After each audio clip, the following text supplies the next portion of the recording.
Halo, salam sejahtera bagi kita semua. Berjumpa lagi dengan saya, Marince. Hari ini kita akan membahas materi mengenai penyajian data. Nah, dosen pengampunya ialah Bapak Khairuddin MSI. Untuk memenuhi tugas mata kuliah media pembelajaran matematika. Tugas ini dibuat oleh saya sendiri atas nama Marince NIM 4193111065 dari kelas PSPME 2019, jurusan Matematika, Fakultas Matematika dan Ilmu Pengetahuan Alam, Universitas Negeri Medan tahun 2022. Kita masuk ke materi penyajian datanya ya. Ini biasanya dibuat untuk anak murid SMP atau sekolah menengah pertama di kelas 7.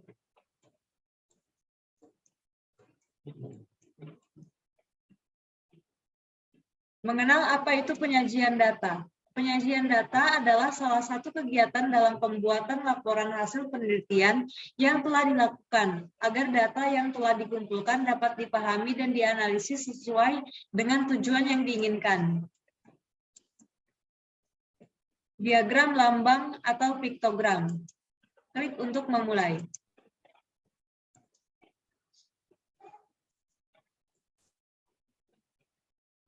Jajanan favorit siswa kelas 7. Di sini kita punya daftar jajanan favorit siswa kelas 7. Nama makanannya terdiri dari batagor, jumlah siswanya 4 orang. Bakso goreng 9 orang, cilok 6 orang, cimol 3 orang, martabak telur 10 orang, atau siswa yang menyukainya. Nah, di sini ada daftar mengenai piktogram. Dia itu terdiri dari gambar-gambar. Nah, di sini dijelaskan bahwa setiap gambar yang seperti ini, yang terdapat pada daftar piktogram, itu memuat 2 orang. Jadi, ini 2 orang. Satu gambar ini 2 orang. Karena terdapat 2 gambar, berarti 2 kali 2 itu sama dengan jumlah siswa, yaitu 4 siswa. Begitu juga untuk seterusnya, sampai ke martabak telur. Berikutnya, menyajikan data. Klik untuk memulai.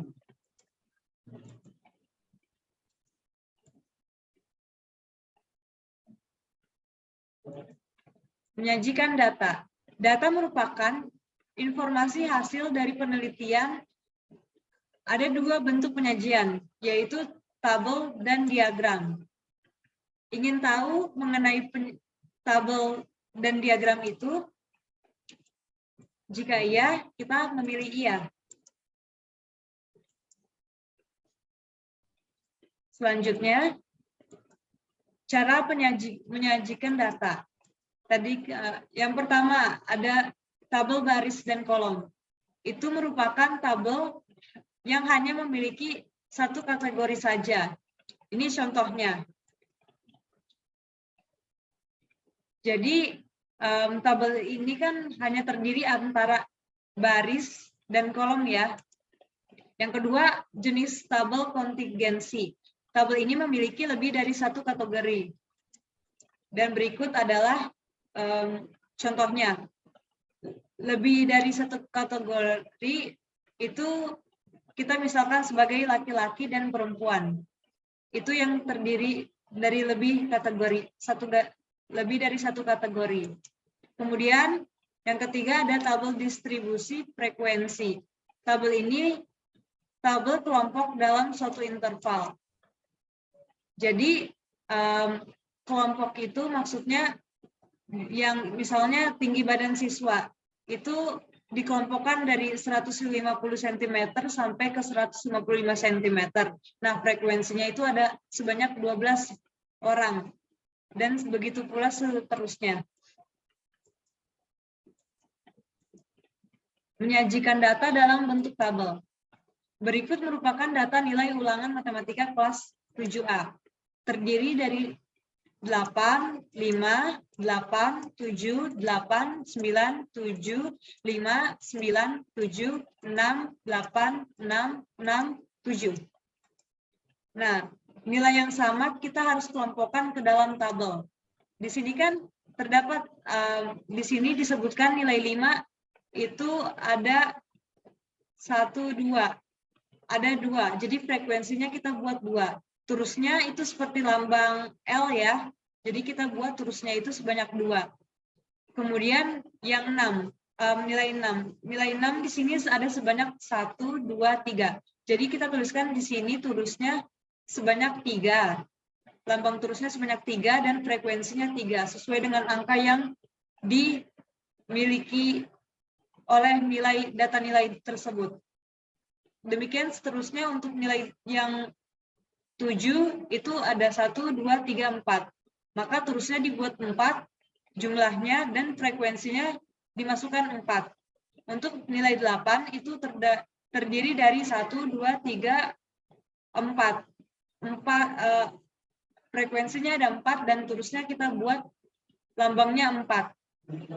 Kemudian untuk nilai 9 itu terdapat 1, 2. Terdapat 2, jadi frekuensinya kita masukkan 2 dan terusnya juga sebanyak 2. Selanjutnya, diagram yang digunakan dalam menyajikan data. Yang pertama, ada diagram batang. Grafik yang mewakili data dalam bentuk persegi panjang, vertikal, atau horizontal.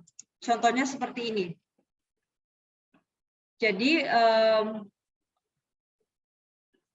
untuk yang kedua, diagram garis merupakan penyajian data statistik yang didapat berdasarkan pengamatan dari waktu ke waktu secara berurutan. Berikut adalah contohnya. Kenapa disebut diagram garis? Karena pada akhirnya dia akan titik-titik akan membentuk suatu garis. Begitu pula juga dengan diagram batang tadi. Nanti hasil akhirnya itu akan membentuk sebuah batang. Yang ketiga, ada diagram lingkaran, menyajikan bentuk lingkaran, lalu bagian-bagian daerah lingkaran menunjukkan persen data. Nah, biasanya berbentuk lingkaran ya. Dan ini terbagi dengan persenan data. Yang terakhir, kita ada diagram piktogram. Penyajian data menggunakan gambar untuk menyimbolkan suatu data. Sama seperti tadi, jika yang menyukai makanan batagor berjumlah 4 siswa, dan satu simbol ini kita nyatakan untuk 2 orang, maka kita gambarkan simbolnya ini sebanyak 2 saja. Itu sudah mewakili 4 siswa. Demikian untuk bakso goreng, cilok, cimol, martabak, dan martabak telur. Itu sama saja. Jika dia terdiri, misalnya ini cimol ya, cimol itu dia disukai hanya oleh 3 siswa. Jadi dia hanya terdiri dari 1 simbol dan setengah simbol saja. Selanjutnya diagram batang. Untuk memulainya kita klik. Diagram batang. Berikut data tabel jumlah buah di kebun Pak Joko. Ini kita langsung masuk ke contoh soalnya saja ya. Nah, ini adalah tabel jumlah buahnya. Jadi untuk jenis buah semangka banyaknya itu 430. Jenis buah apel banyaknya 385 buah dan jeruk 320 buah. Langkah untuk membuat diagram batangnya, yang pertama kita buat terlebih dahulu nama jenis buah pada sumbu X atau mendatar, dan banyak buah pada sumbu Y atau tegak. Kemudian yang kedua, buat batang pada diagram untuk setiap jenis buah dan tingginya disesuaikan dengan banyak buah. Nah, di sini sudah jadi ya diagram batangnya. Kalau tadi dikatakan nama jenis buahnya itu sumbu X, berarti dia di sini nama buahnya. Untuk banyak buah, itu sumbu Y atau sumbu tegak, kita buat ke sini jumlah banyak buahnya. Nah, tadi kan di sini untuk jenis buah semangka itu sebanyak 430.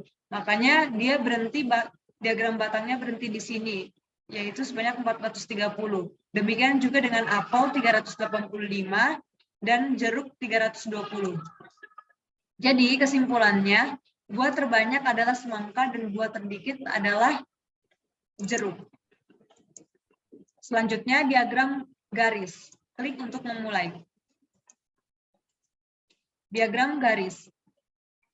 Ini kita pakai contoh soal yang tadi lagi. Berikut data tabel jumlah buah di kebun Pak Joko. Sama ya seperti tadi. Nah, langkah-langkah untuk membuat diagram batangnya, yang pertama, buat nama jenis buah pada sumbu X atau mendatar, dan banyak buah pada sumbu Y atau tegak. Kedua, buatlah titik pertemuan antara nama buah dan banyak buah. Kemudian yang terakhir, hubungkan titik tersebut hingga menjadi garis hubung.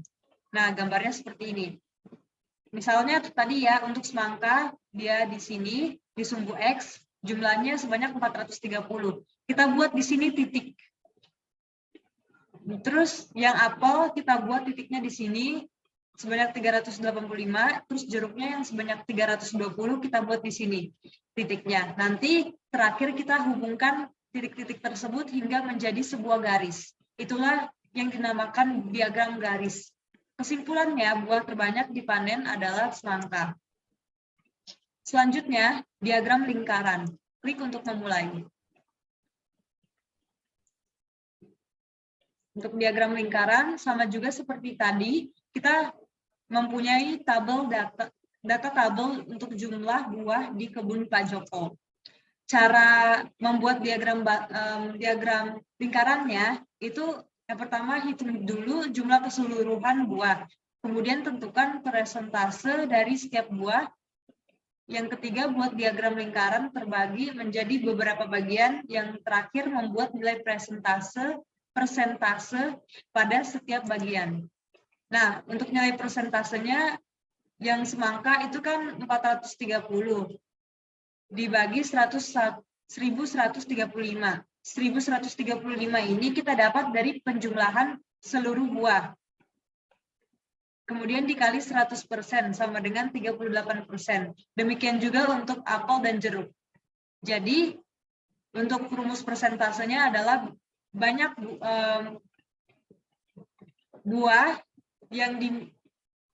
banyak buah dibagi total keseluruhan buah dikali 100%. Itulah didapat persentasenya. Tinggal kita substitusikan persentasenya ke setiap diagram lingkaran. Jadi kesimpulannya, buah terbanyak dipanen adalah semangka. Selanjutnya kita punya piktogram. Klik untuk memulai. Untuk piktogram sendiri, kita pakai soal berikut data penjualan buku di toko Gramedia. Untuk bulan Januari, banyak penjualannya itu sebesar 430 buah. Untuk bulan Februari, banyak penjualannya 380 buah buku.